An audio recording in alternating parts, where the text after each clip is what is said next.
Fala pessoal, hoje a gente vai ver a Lei 7217 de junho de 2010, que regulamenta a Lei 11445, que estabelece diretrizes nacionais para o saneamento básico e dá outras providências. Vamos lá.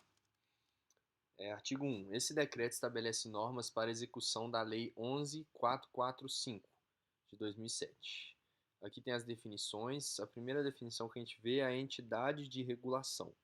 Entidade reguladora ou regulador, que é a agência reguladora, o consórcio público de regulação, autoridade regulatória, ente regulador ou qualquer outro órgão ou entidade de direito público que possua competências próprias de natureza regulatória, independência decisória e não acumule funções de prestador dos serviços regulados. A prestação de serviço público de saneamento básico é a atividade, acompanhada ou não de execução de obra, que tem o objetivo de permitir aos usuários acesso ao serviço público de saneamento básico, com características e padrões de qualidade determinados pela legislação, planejamento ou regulação. O titular é o ente da federação que possua por competência a prestação de serviço público de saneamento básico. O prestador de serviço público é o órgão ou entidade, inclusive empresa, do titular, ao qual a lei tenha atribuído competência de prestar serviço público ou ao qual o titular tenha delegado a prestação dos serviços. Os serviços públicos de saneamento básico são um conjunto de serviços públicos de manejo de resíduos sólidos, de limpeza urbana, de abastecimento de água, de esgotamento sanitário e de drenagem e manejo de águas pluviais, bem como infraestruturas destinadas exclusivamente a cada um desses serviços.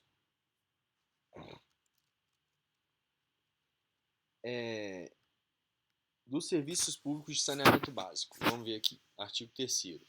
Os serviços públicos de saneamento básico possuem natureza essencial e serão prestados com base nos seguintes princípios: universalização do acesso, integralidade, compreendida como conjunto de todas as atividades e componentes de cada um dos diversos serviços de saneamento básico, propiciando à população o acesso na conformidade de suas necessidades e maximizando a eficácia das ações e resultados; abastecimento de água, esgotamento sanitário, limpeza urbana e manejo dos resíduos sólidos e de águas pluviais realizados de forma adequada à saúde pública e à proteção do meio ambiente. Além disso, a disponibilidade em todas as áreas urbanas de serviços públicos de manejo das águas pluviais adequados à saúde pública e à segurança da vida e do patrimônio público e privado. Beleza, galera, vamos para a seção 2, os serviços públicos de abastecimento de água. Consideram-se serviços públicos de abastecimento de água e a sua distribuição mediante ligação predial, incluindo eventuais instrumentos de medição, bem como, quando vinculados a esta finalidade, as seguintes atividades: reservação de água bruta, captação, adução de água bruta, tratamento de água, adução de água tratada e reservação da água tratada. Excetuados os casos previstos nas normas do titular da entidade de regulação e de meio ambiente, toda edificação permanente urbana será conectada à rede pública de abastecimento de água disponível.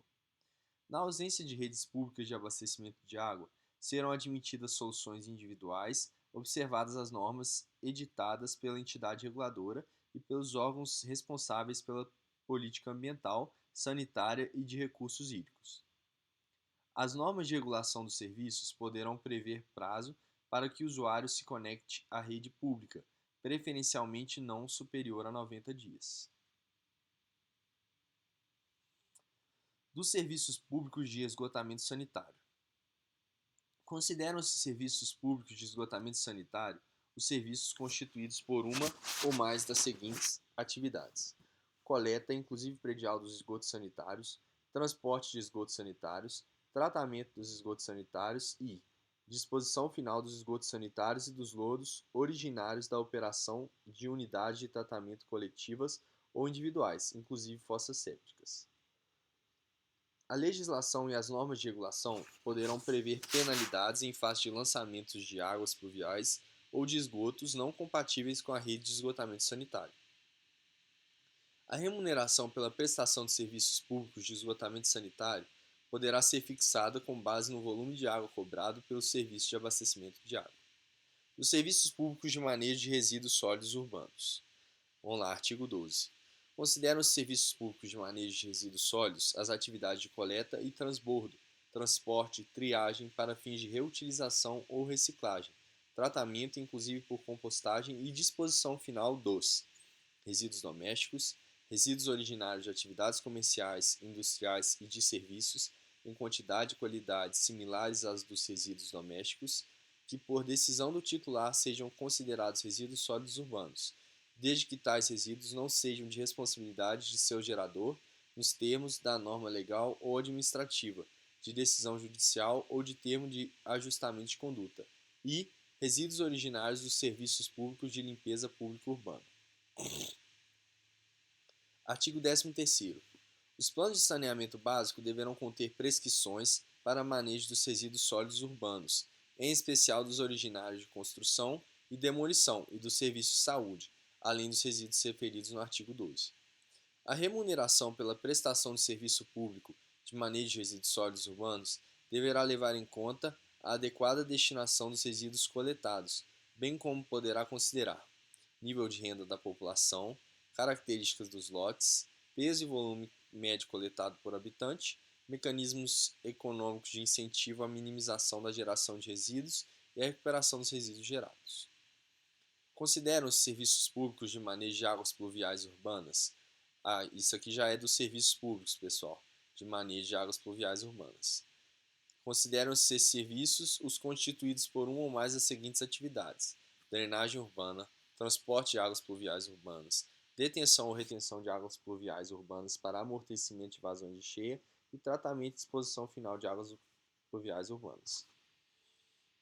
A cobrança vai levar em conta o nível de renda da população da área atendida e características dos lotes urbanos e áreas que podem ser neles edificadas. Vamos lá, da interrupção do serviço, pessoal. A prestação dos serviços públicos de saneamento básico deverá obedecer ao princípio da continuidade, podendo ser interrompida pelo prestador nas hipóteses de situações que atinjam a segurança de pessoas e bens, especialmente as de emergência e as que coloquem em risco a saúde da população ou de trabalhadores dos serviços de saneamento básico. Manipulação indevida por parte do usuário da ligação predial, inclusive medidor, ou qualquer outro componente da rede pública, ou necessidade de efetuar reparos, modificações ou melhorias nos sistemas por meio de interrupções programadas. Da relação dos serviços públicos de saneamento básico com os recursos hídricos. Os recursos hídricos não integram os serviços públicos de saneamento básico. Os planos de saneamento básico deverão ser compatíveis com os planos de recursos hídricos das bacias hidrográficas em que os municípios estiverem inseridos. A utilização de recursos hídricos na prestação de serviços públicos de saneamento básico, inclusive para disposição ou diluição de esgotos e outros resíduos líquidos, é sujeita à outorga de direito de uso. Do licenciamento ambiental. O licenciamento ambiental de unidades de tratamento de esgoto sanitário e de efluentes gerados nos processos de tratamento de água considerará etapas de eficiência, a fim de alcançar progressivamente os padrões definidos pela legislação ambiental e os das classes dos corpos hídricos receptores. O Conselho Nacional de Meio Ambiente e o Conselho Nacional de Recursos Hídricos editarão, no âmbito de suas respectivas competências, normas para o cumprimento do disposto nesse artigo. Beleza. Das diretrizes para os serviços públicos de saneamento básico, do exercício da titularidade.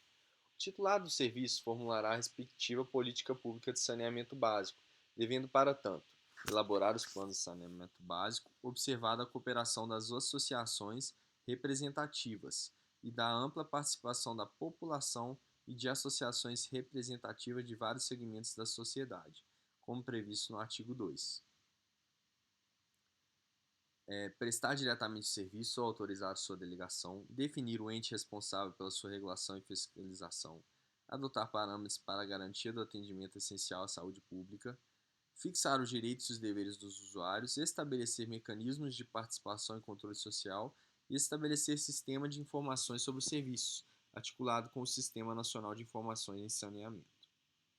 Do planejamento. O processo de planejamento e saneamento básico envolve Plano de Saneamento Básico, elaborado pelo titular, Plano Nacional de Saneamento Básico, pela União, e os Planos Regionais de Saneamento Básico. O planejamento de serviços públicos de saneamento básico atenderá ao princípio da solidariedade entre os entes da federação, podendo desenvolver-se mediante cooperação federativa. A prestação de serviços públicos de saneamento básico observará plano editado pelo titular, que atenderá ao disposto no artigo 19, que abrangerá, no mínimo, diagnóstico da situação e de seus impactos nas condições de vida, metas de curto, médio e longo prazo, programas, projetos e ações necessários para atingir os objetivos e as metas, ações para situações de emergência e contingência, mecanismos e procedimentos para avaliação. Beleza. O plano de saneamento básico será revisto periodicamente, em prazo não superior a 4 anos anteriormente à elaboração do plano plurianual.